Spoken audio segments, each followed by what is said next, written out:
Okay, welcome to, this is a recorded interview with Dr. Hakim Young from Singapore, but who is in Afghanistan, and he is with the Afghan Peace Volunteers. Welcome to Organic News on Awake Radio, Dr. Hakim. Thank you, Catherine. Thank you for having me on the program. It's a little, challenging because there's a bit of a delay, but you're coming in, pretty well for being in Afghanistan. Thanks. So how long have you been a doctor helping the people in Afghanistan? I have been in Afghanistan itself on and off for the past 10 years.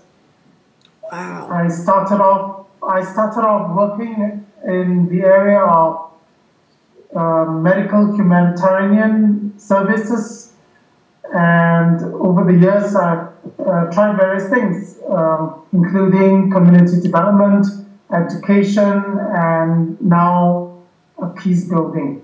Yeah.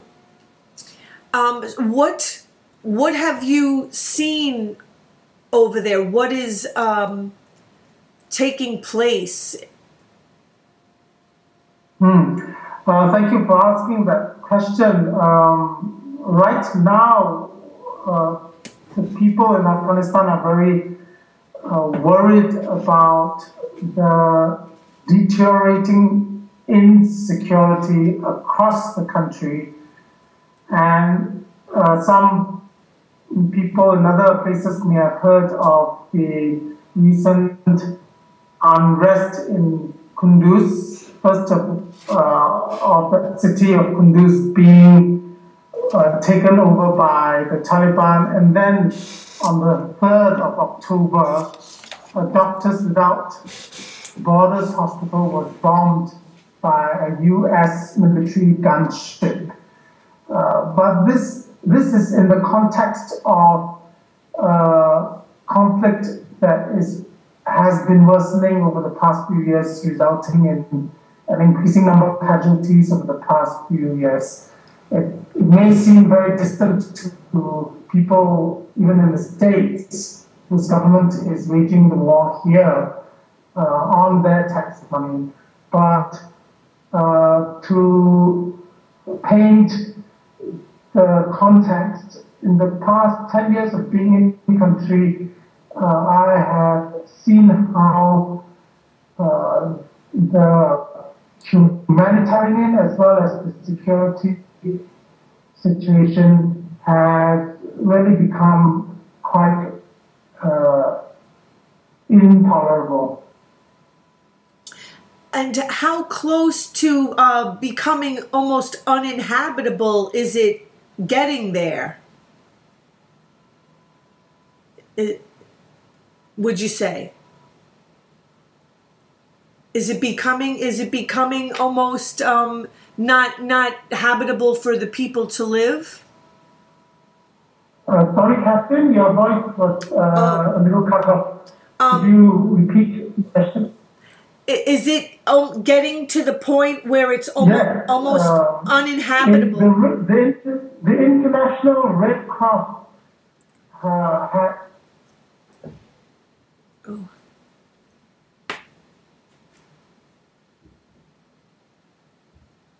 Yes, Catherine, the International Red Cross had already reported from 3 years ago that the situation in Afghanistan is untenable.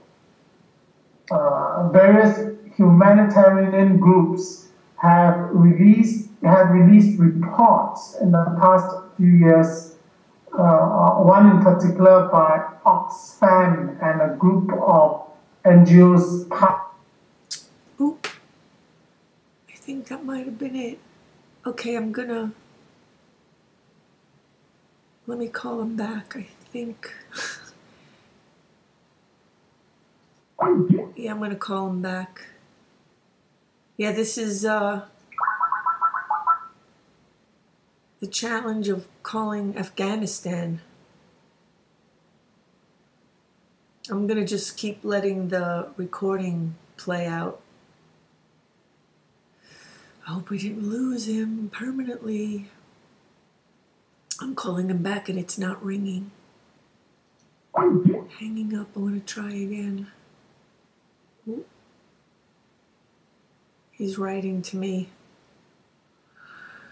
So this is the second interview I did. Dr. De Boer last year in the Al-Shifa hospital in Afghanistan. So this is the second time attempting to talk to somebody. I think it's just good to try to, okay, now it's ringing. Hello? Sorry, Kat. No, it's, Hi. you know, I mean, I'm fine with it, to tell you the truth, because, I mean, this is, you know, this is just the reality. And, you know, to bring the truth, you just have to deal with it, you know. So you were saying, you were talking about the Red Cross and Oxfam. Yes. The International Red Cross a few years ago had called the situation in Afghanistan untenable, and Oxfam and a group of NGOs released a report entitled Nowhere to Turn. Yeah. This all describes how intolerable the situation has become for Afghans, and ordinary people in the country are fleeing the country. Greater numbers this year.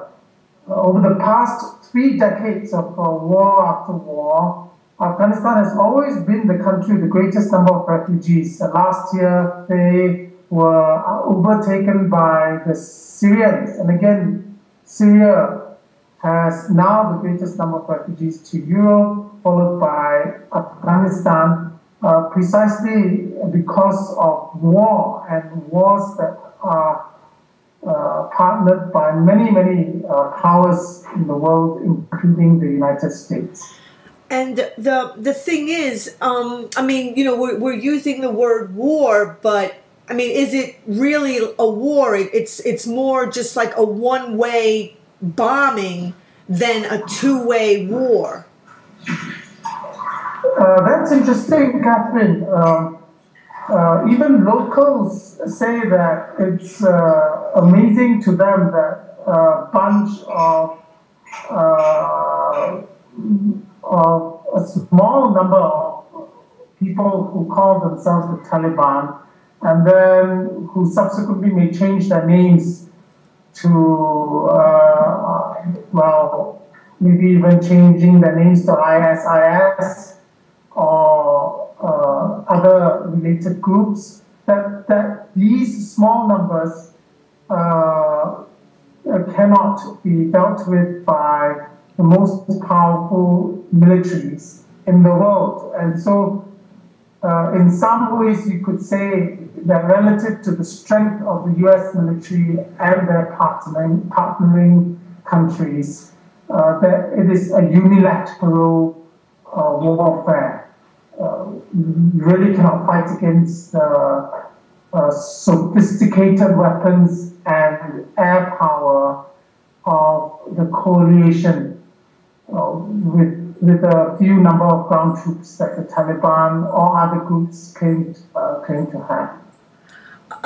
And the bombing of the hospital for Doctors Without Borders was done deliberately because they knew the location. They were given the coordinates for it many times. Yes, Catherine. When I first heard of the news, it saddened me, and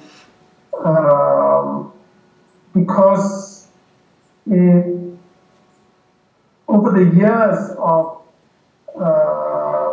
working in this country and seeing the different ways in which all armed groups in the conflict are really lawless. So I need to say that the armed groups in Afghanistan or who cross borders, maybe perhaps from Pakistan or come from as far as Saudi Arabia, they are lawless too. But so is the US-NATO coalition. And perhaps we can look at the big picture in human history that war is lawless and all the parties involved in it.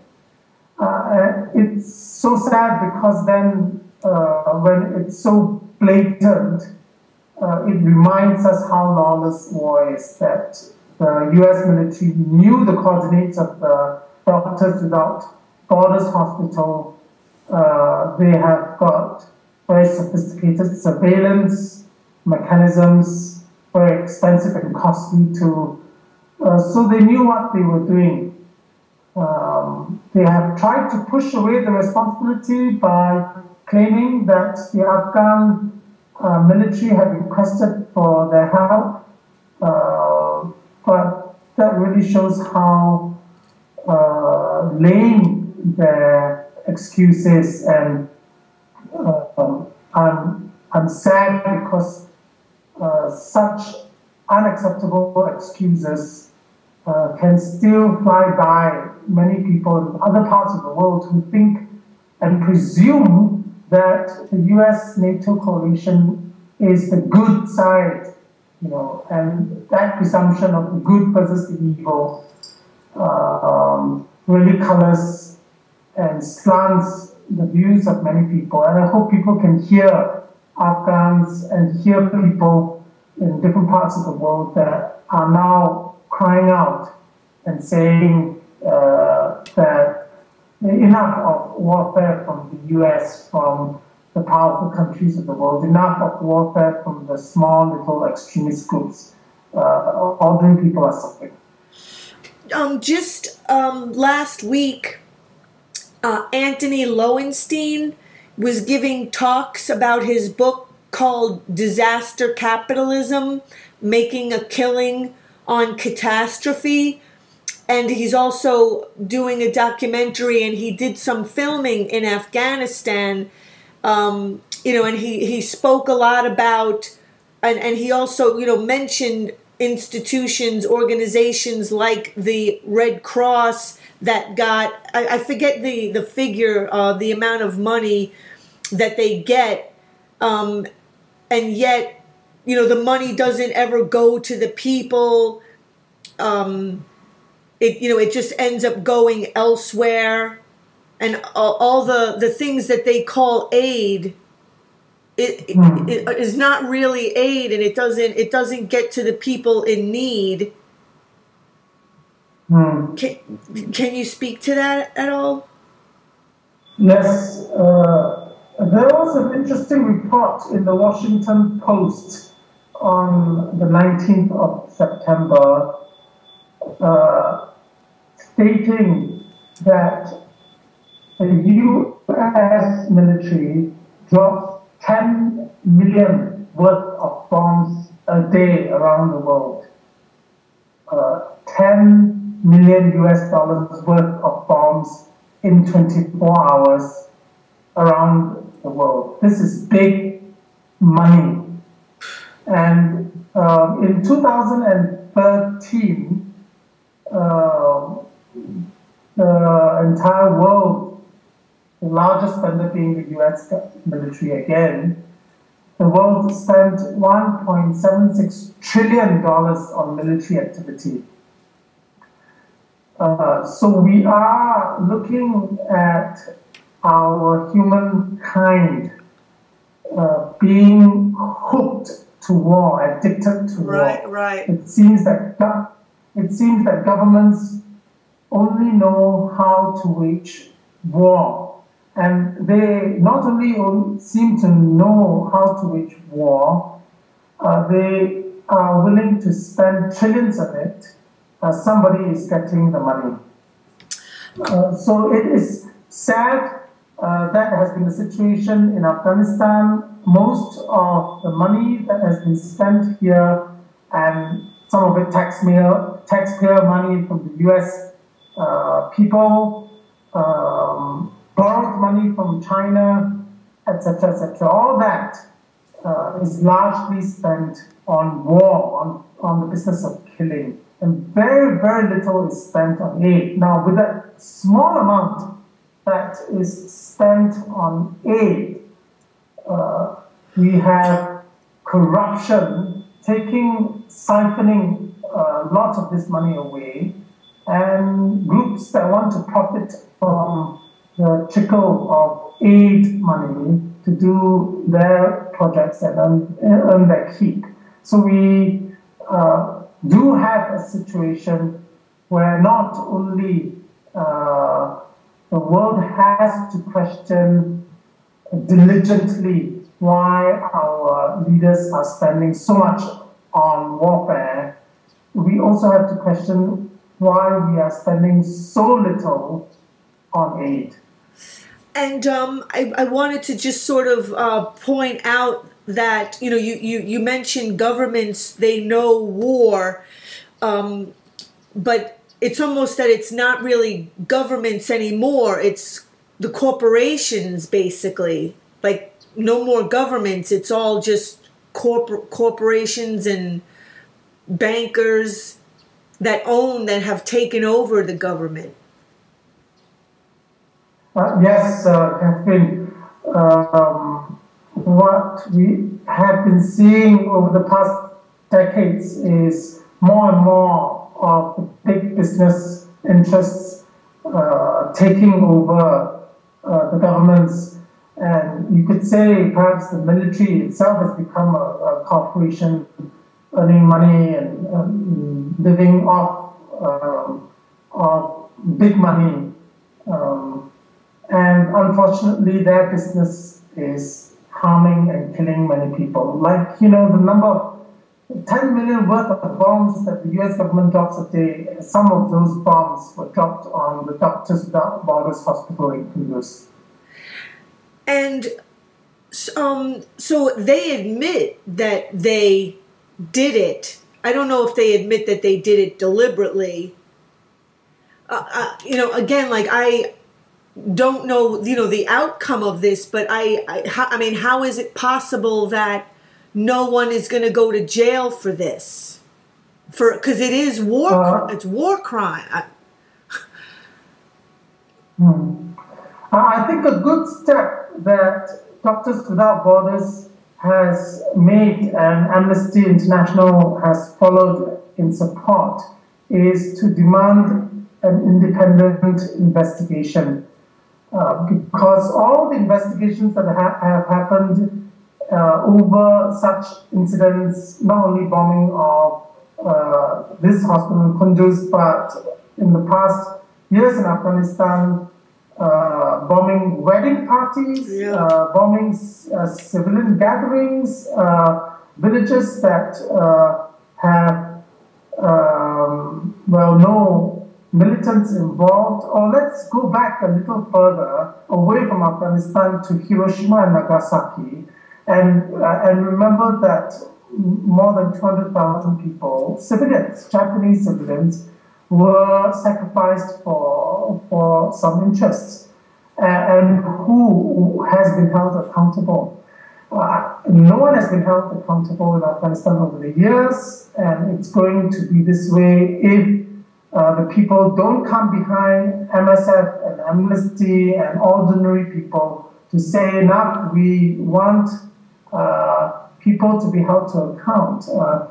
We have massacres by U.S. soldiers that have to date not been held accountable for other than military trials, which end up with a word of disciplinary word to the soldiers. I think we have to wake up as quickly as we can to the fact that no military will hold itself accountable. No government will hold their military accountable. We people need to ask for it. And not only from the military, from all groups that are involved in the business of war. including the extremist groups, they're all one and the same for an ordinary person that is hospitalized or being or living in a village, farming and being trying to make a living. All these players in the war game need to be held accountable. It is a war crime. And, the U.S. actually does fund groups like ISIL, Al-Qaeda, which, it's being said that ISIS is Al-Qaeda with just a different name, like it just kind of morphed into, perhaps different people, but it's basically the same as Al-Qaeda. Yes. Since September 11, 2001, this incredible fear that has gripped people around the world, including Americans, has been abused by the US government and other governments to demonize groups of disgruntled people who are unemployed and poor, who need to bring bread home to their families. And that, the strategy of the war on terror, has been reported now by the Global Terrorism Database, etc., to have not only not decreased terrorism, it has increased terrorism. So these groups that pop up, that has popped up over the years, are groups that are conveniently given different names in order for us to carry on believing that there is the good versus the terrorist story. And their strategy is increasing the number of people who would join these few extremists and few extremist groups that also want power, that also want the money. And it's a big mess, Catherine. And again, I myself have, in my journey, have had to question the very basis of how we organize our societies around the world. I think the more questions that are asked, like the way you are asking the questions, the better it is for all of us. And I have to bring up the subject of 9/11, which I go to events here. We just passed the 14th anniversary of it, and there are so many people and organizations that highly question the official story and poke holes in the official story as a false flag, specifically designed just so the U.S. can do exactly what it's doing and perpetuate these endless so-called wars. Not everybody thinks that, but me personally, I don't see what is so hard to believe. I mean, like you said, the U.S. government knows war. I mean, if it's capable of carrying out these so-called wars, or just war crimes, actually, I'm just going to call them war crimes, for these last 14 years or close to it, if they're capable of doing that and funding the very people that they say that they're trying to, stop, then I don't see how, helping to carry out 9/11 is that far away from that. Thank you for reminding us maybe to think harder, to look deeper into all the different narratives. We certainly need to question everything nowadays. But even if we took their narrative for it, Catherine, from the Commission's report, the Commission that reported on September 11th, anyone can go online and look at the list of 19 hijackers that flew the planes into the Twin Towers. And just look at that list and look at the nationalities of that list. These were unfortunate human beings who were very angry, who obviously did a wrong thing, but in that list, there are no Afghans. Yeah. So even going by their own report, even going by the law of war, the law, can you imagine we human beings have created a law to kill one another? But there is a law of war, and that needs to be questioned as well. That needs to be abolished as well. But even if we go according to the law of war, it states that the parties in conflict need to be proportional in their response. And I would say that anybody looking at the list of 19 hijackers with no Afghans on the list will realize how disproportionate the U.S. has been in attacking Afghanistan on those grounds and creating many September 11s over the past 14 years in Afghanistan. That's exactly right.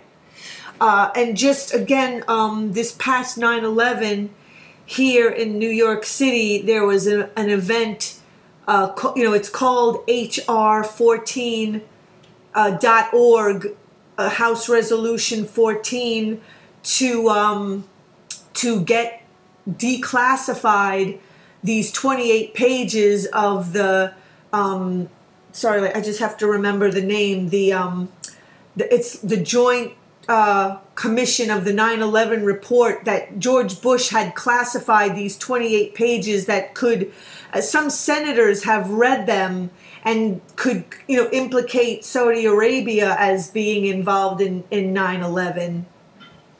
And,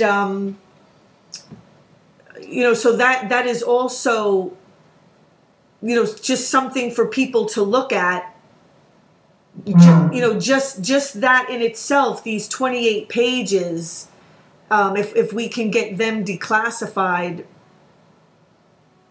we can get, to a lot of truth, which, people are right, like believing that Saudi Arabia is involved also. Yes, Catherine, it's so important to do that. It's so important for people to think about what we need to do in the face of the multiple crises that we face around the world, not just wars, but global warming and the inequality that the same government stroke corporations are waging against the people. There are, of course, no simple solutions, but clearly the war against terrorism led by the US, and I would even say with UN complicity, is not one of the solutions. War doesn't work. Exactly. So let's see. I wanted to ask you, how are you doing? How are you taking care of yourself being in a place like that for 10 years? Well, I have been privileged to be here among the Afghan Peace Volunteers, and they, as my community and my second family, have helped to take care of me. They protect me, they nurture me, and they have helped me through what I have experienced as stress in a war zone as well. Now, I say this in the context of being privileged to experience what all Afghans have experienced. And studies have shown that as many as 60 or 70% of all Afghans are psychologically affected and traumatized. A study by an Australian university in 2014 ranked Afghanistan as the country with the most number of clinically depressed people in the world. So I had to, in order to remain helpful to my friends here, take care of myself. I haven't done that very well on occasions. On occasion, there have been times when I have been whipped by the same challenges activists all over the world experience: anger, and I have had to work through that anger in order to heal from it. And I take a lot of strength from Afghans themselves. If they who have lived all their lives in war and under such stress can handle it, then I can too. They help me along. Yeah. I also just wanted to point out that Anthony Lowenstein made known in his talk on disaster capitalism that we have more refugees today than we have since World War II. Yes, the UN also supports that fact now. Their report this year, in June this year, shows that in the world now we have more than 16 million refugees, and if they were ranked in terms of population and country size, they would be the 24th largest country in the world. Can you tell us about Arif Zarguna and the one who is involved in the Afghan Peace Volunteers? I'm with these wonderful bunch of young, very resilient people who want a different kind of life and world, including Zarguna, Ali, Abdul Hai, Zakullah, Hood, and so many more. These names will appear very strange to our friends in the States, but these are the same young people that we would see and meet in the States, very vibrant, talented, bright people, and they've had enough of war. They're very tired of it. They work voluntarily at a center called the Border Free Nonviolence Community Center in Kabul.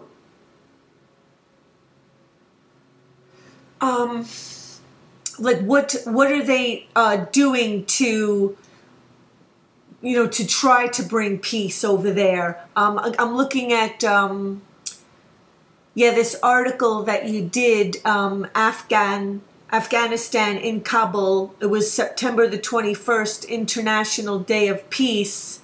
#enough.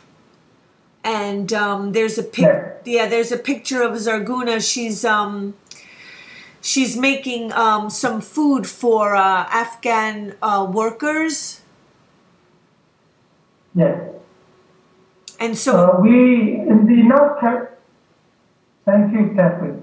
In the Enough campaign, Enough is a campaign and movement initiated by the Afghan Peace Volunteers that has been supported now by Professor Noam Chomsky and the Nobel laureate Matt McGuire.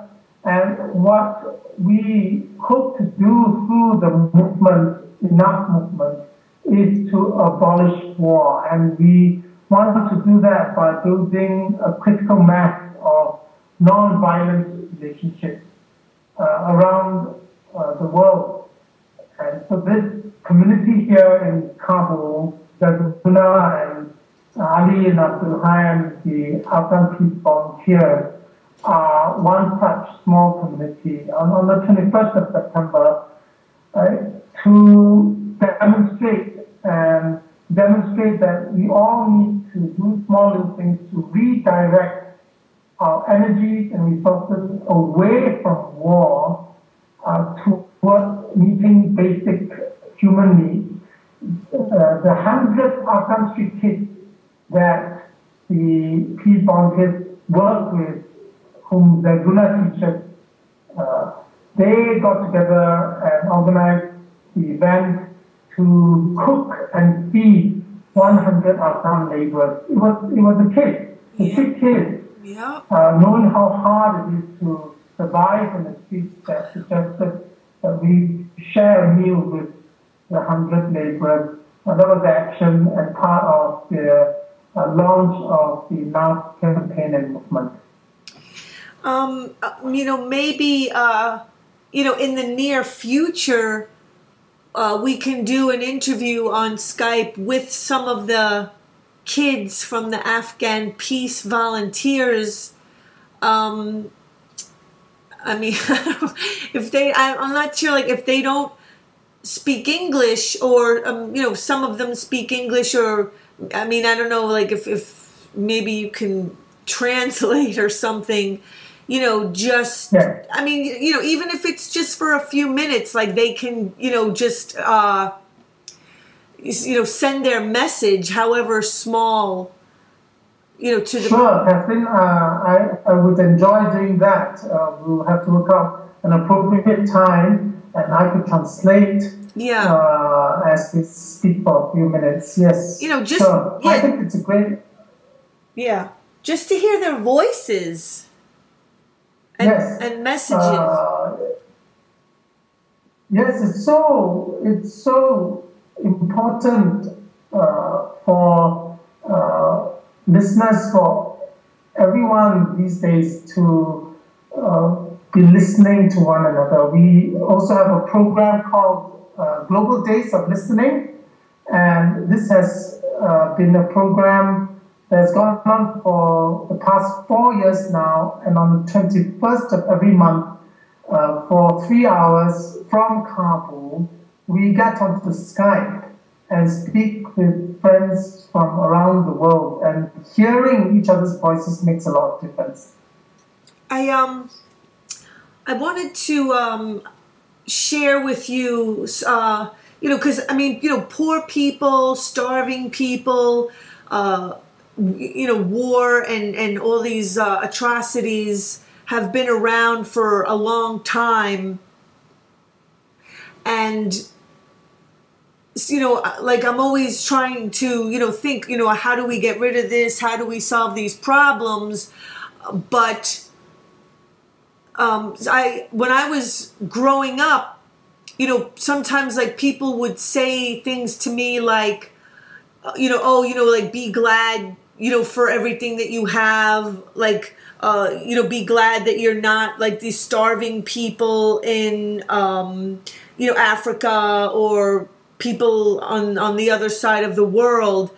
But, and I started to think that, that's the reason why all this exists, so that, some people can, look at people who have it worse than them and kind of use it to feel better about themselves, rather than wanting to be a better person and do something about what's going on the other side of the world. Because I know so many people who they don't do anything, they don't think that they can do anything about the wars that's going on the other side of the world, which, there's plenty to do, but people, I don't know, they don't do anything.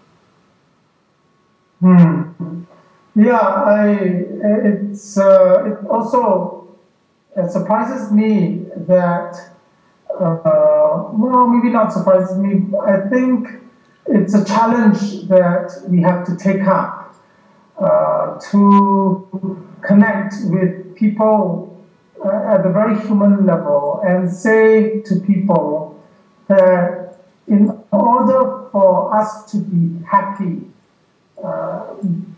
It can be just being happy in Pittsburgh or in New York or in some other city around the world. In order for us to be happy, even if we felt we couldn't do anything for people far, far away, we can do something. It's doing something for some people who cannot return the favor. I think is part of what makes life meaningful. Exactly. And it can be done. We mustn't be paralyzed into apathy, and we mustn't feel powerless. We can do small little things. Well, that's right. Like, the reason why, the poor or the starving or the war-ridden exist is because other people are not stepping up and doing something. I mean, I just feel like you got to find a way. I mean, however small, if more people at least stood up against these war crimes, because they're not wars, it's war crimes, really, to keep perpetual war going just so people can make a lot of money. I mean, that's not a legitimate war. Yes, I would support what you're saying, Catherine. If more could hear you and realize how we have to really question ourselves and even question the very idea of war, question the presumption that we need war, question whether any war is legitimate. I know, some people, especially people who are familiar with Augustine and all, will want to talk about the just war theory, etc., etc. For the years of seeing how devastating war is for Afghans, I have become more and more convinced that all war is illegal and illegitimate. Right. And all war, not wanting to sound moralistic, but it's inhumane and immoral. And as far as the military and people in the military need to start stepping up and doing a little bit more whistleblowing, perhaps, on what's really going on and what it's really about, and that it's not about bringing any kind of security and safety to the United States. It's doing the exact opposite.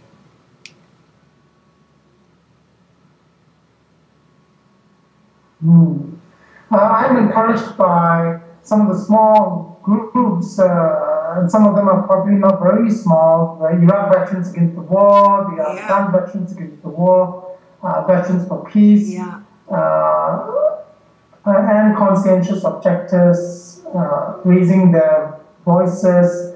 The Afghan Peace Volunteers met one such veteran, Catherine, in this very moving relationship that we had with Jacob George, who was a veteran, was soldier fighting in Afghanistan, and after he had done a couple of tours, he objected to it, and then spent his time protesting against the wars and speaking up. And after he visited us in 2011, he came really to apologize to the people of Afghanistan through the Afghan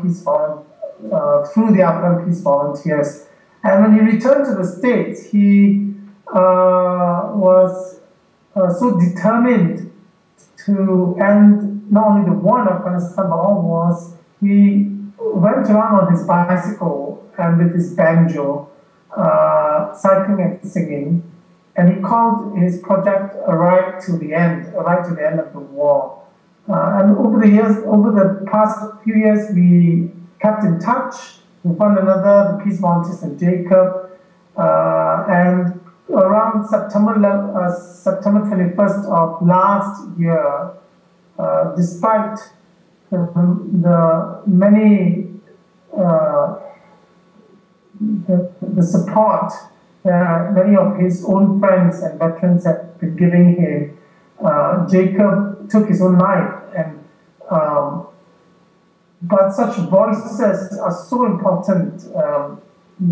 Soldiers should speak up more, should whistleblow, as they say.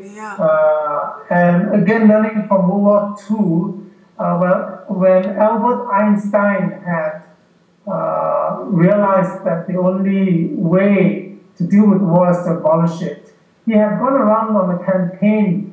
I think he called it a 2% campaign, and he was encouraging soldiers and saying that if only 2% of them were to lay down their arms, it will make a difference, that people will start thinking about why soldiers don't want to fight. And I feel like this is a good place just to talk a little bit about, money, because money is the reason why everybody does all of this stuff, is because, they're getting paid by, currency, this, and I just feel like it's important to point out the fact that, money isn't real. It's not real. I do a lot of activism on, the Federal Reserve and how money is made.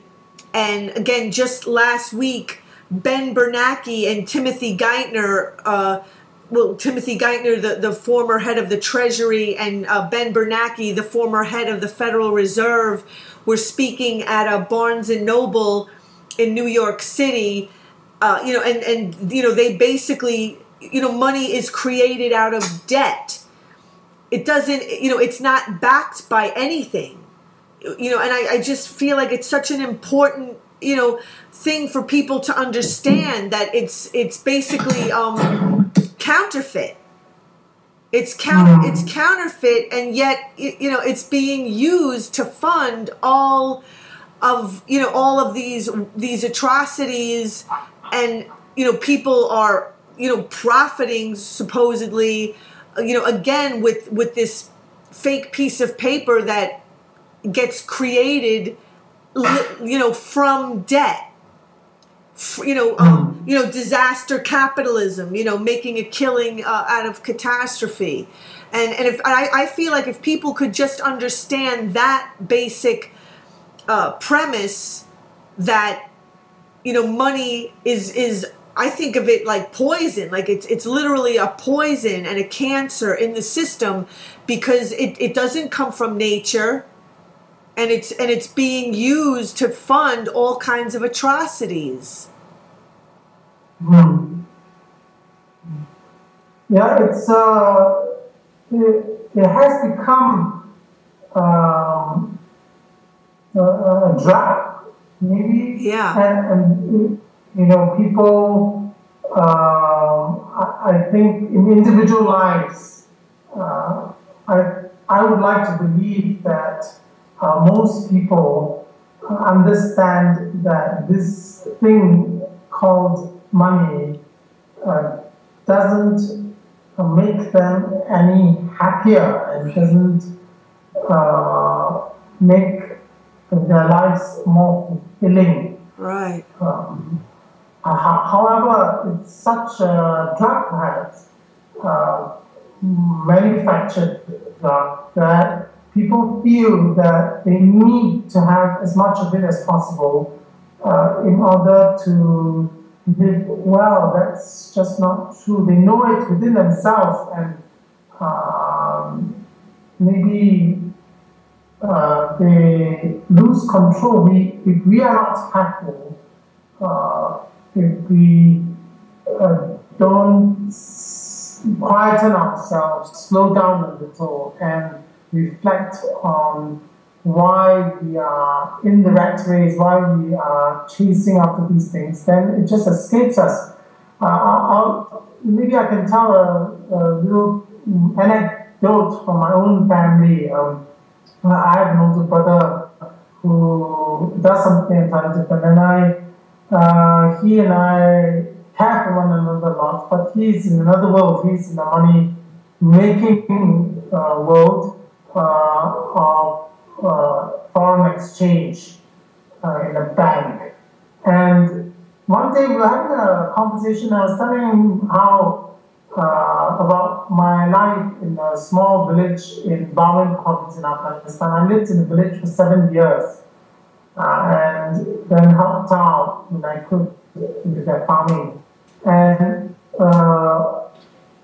in hearing my story, my brother, who is in the business of making money and from money, then said that, the work of the farmer is real, and the work of the farmer is something that produces food which we all need to survive. My work, his work, in other words, as a banker dealing with foreign exchange, he said, was imaginary. And that was very telling for me. Yeah. And, he says, you sit in front of the computer and you punch some numbers to the computer and you make money out of imaginary things. So I wish people would just slow down and think about the things that we perhaps can understand deep down, but we are dropped, we refuse to believe certain things. Right, and the bankers and the corporations, they're going to keep up the charade as long as possible because they don't want, the truth to ever come out that, they are addicted to money and power and war, and that it's not fulfilling. Because clearly they have so much already, and it's not satisfying them. Mm. It is horrendous to think of profiting from killing. Well, in the process of discussing these things and with the Afghan Peace Volunteers, I have learned so much, and I would like to share with listeners everywhere that the Afghan Peace Volunteers are exactly like young people in the States, and perhaps they grew up thinking that, sometimes we do need some weapons to defend ourselves, we do need armies to protect our countries or the sort of life we have, but it doesn't take too many questions and discussions for them to get around to realizing that the only possible function of a bomb or missile or a weapon is to harm other people. And if those are manufactured at great cost and bought and sold at a profit, then we are looking at a very horrendous situation where very few human beings are profiting from the business of killing. Right. Thank you so much, Dr. Hakim, a medical doctor from Singapore who has done humanitarian and social enterprise work in Afghanistan for the last 10 years, including being a friend and mentor to the Afghan Peace Volunteers, an inter-ethnic group of young Afghans dedicated to building nonviolent alternatives to war. You're the 2012 recipient of the International Pfeffer Peace Prize. Thank you so much, Dr. Hakim. Thank you, Catherine. I enjoyed being on your program. Thank you very much. And we'll have to keep in touch as to when you can have some of the Afghan Peace Volunteers on an interview. Sure, thank you. Okay, thank you so much. Have a good afternoon and the rest of the day. Thank you. You too. Thank you, sir.